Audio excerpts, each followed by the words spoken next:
New alpha build brings you more legendaries, this time for shamans and priests. And did you know there is going to be a catch-up system for proficients in Shadowlands? We're checking out the updates for the Soulbind calculator and speculate what can be happening on the 8th of July with the new developer update. All this plus more in On Cooldown, your weekly WoW news show. New legendaries data mined with the latest alpha build, yes! And they're for shamans and priests. Finally, we get some cool legendaries for Shadowmen to fix the spec and slowly get rid of Void Form? No, but Discipline gets some cool ones. Listen, most of the data mined legendaries are based on former tier set bonuses, animal powers, or older legendary effects from Legion. But this doesn't mean you ain't getting some juicy stuff. This priest gets the Penitent one, which enables your Radiants to have a 50% chance to throw 3 extra penances on your next penance cast. Pretty useful both healing and damage wise.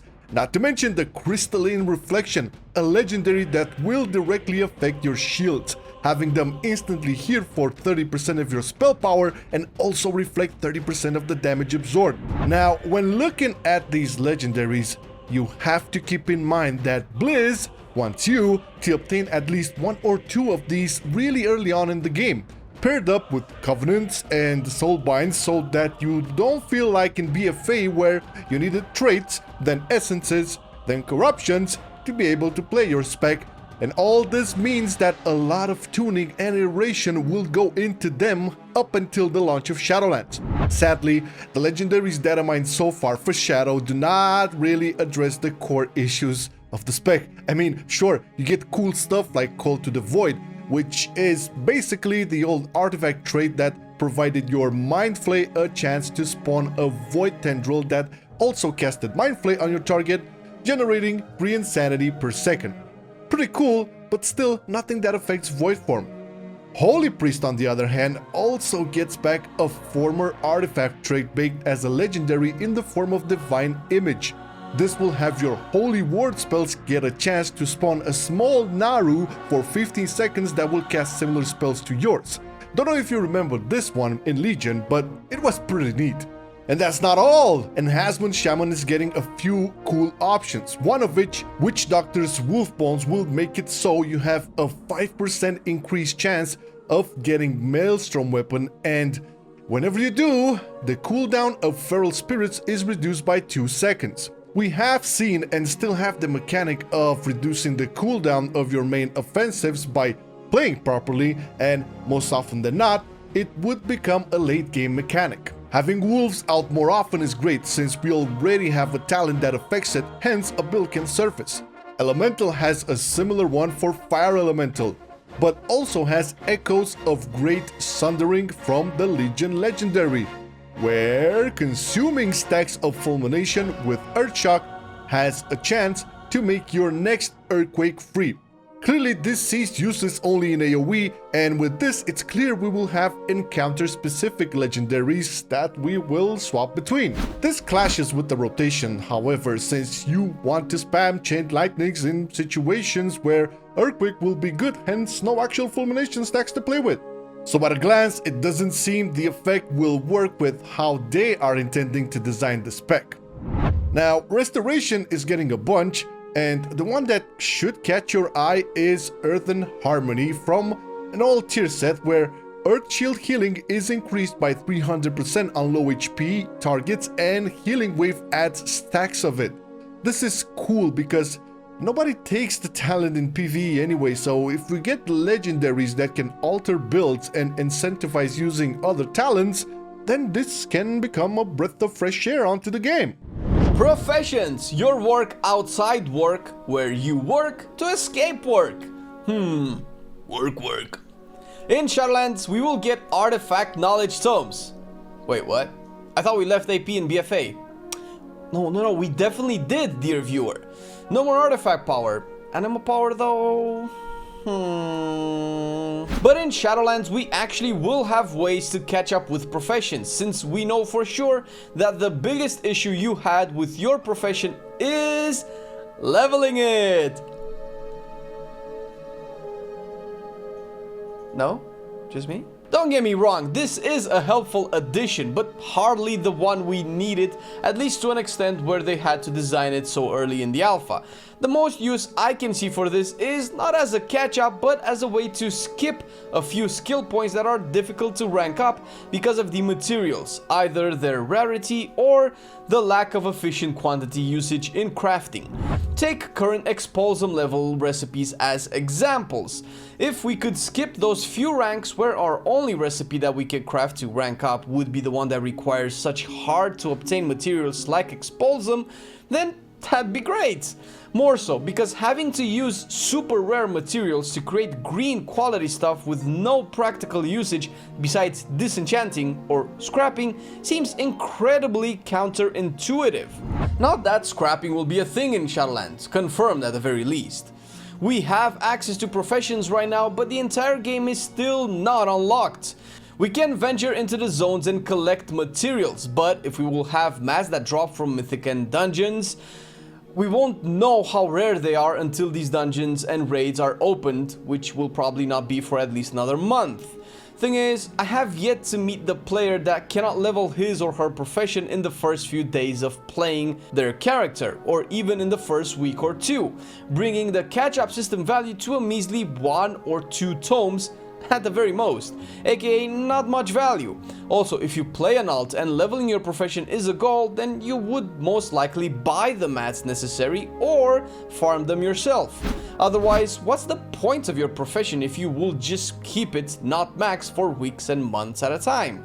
Bringing us to the only person who will find these useful, the person that actually struggles for weeks and months to level his or her profession, meaning that person never takes the time to collect herbs at all, or mine veins, or plays the game at any level in that regard.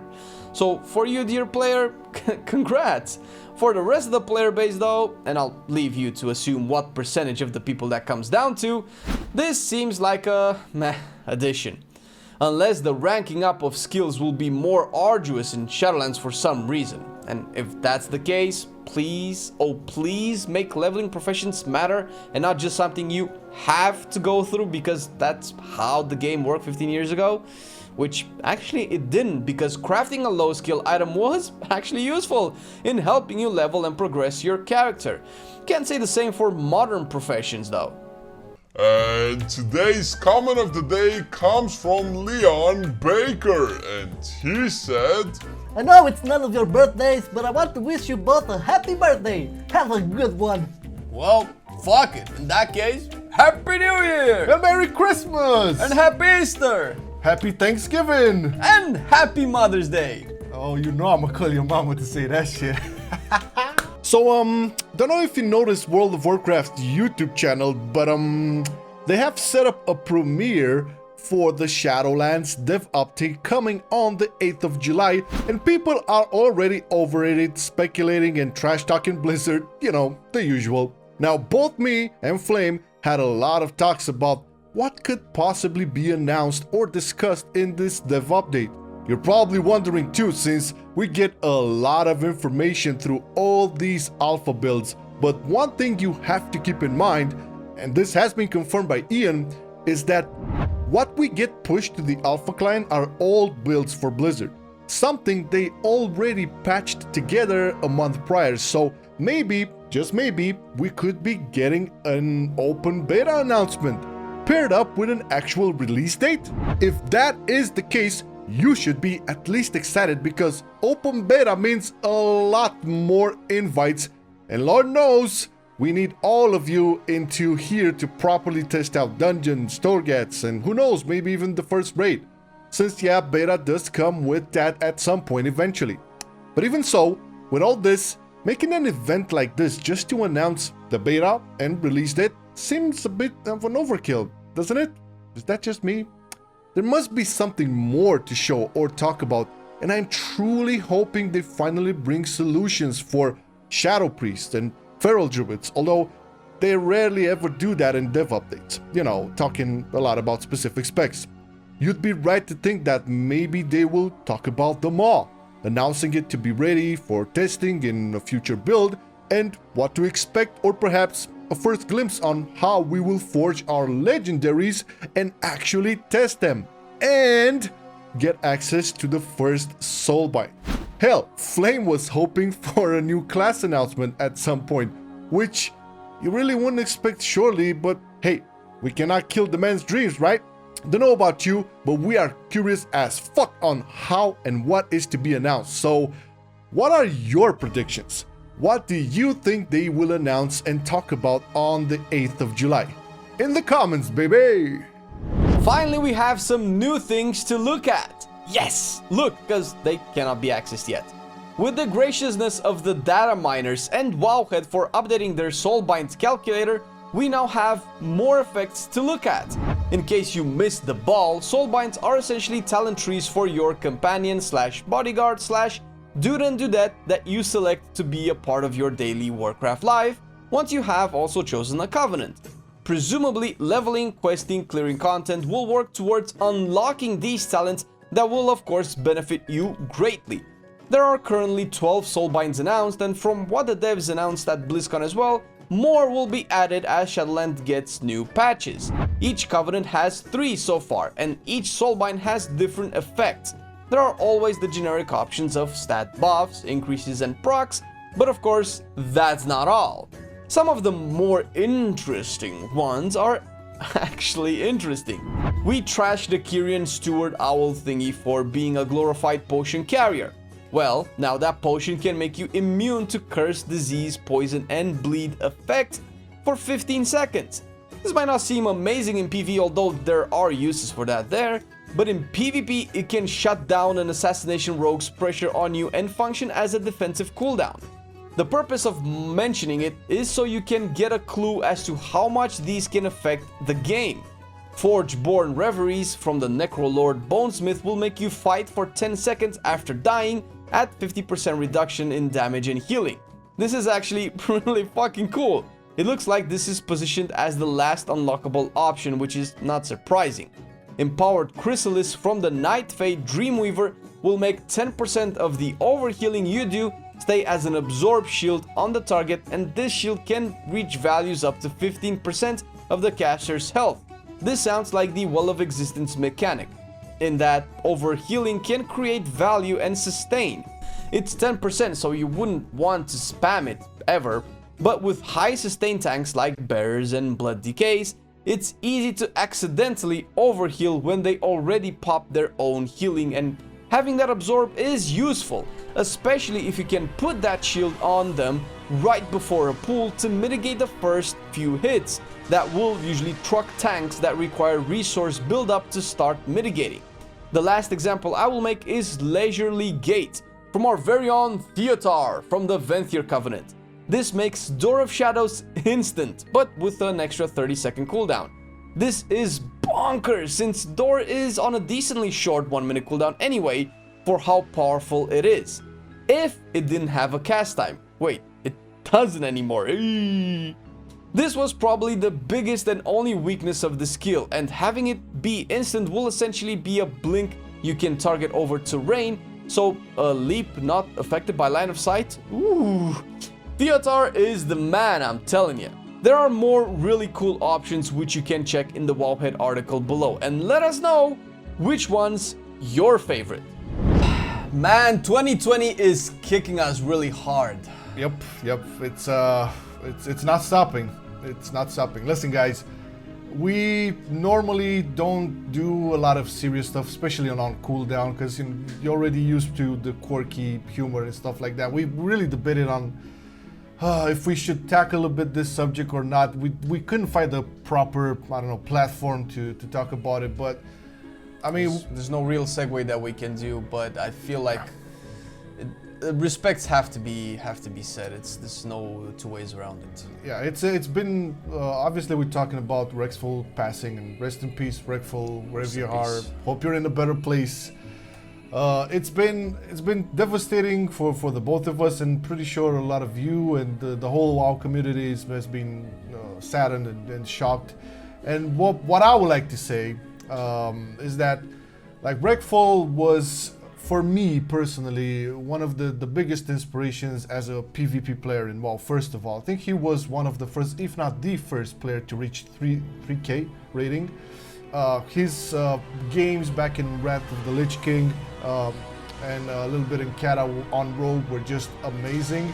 And then obviously his career with Twitch. He's one of the OGs of Twitch, if you didn't know, and started off with World of Warcraft. Huge inspiration, and we needed to do this to pay our respects for the dude, to send all of our condolences and support for his family and friends and whatnot. It's devastating. Yeah, Reckful did pave a very important road for a lot of people in WoW and esports in general and streamers as well. So there's no way that not almost everybody heard about Reckful. So we're really it's hard to talk about stuff like this.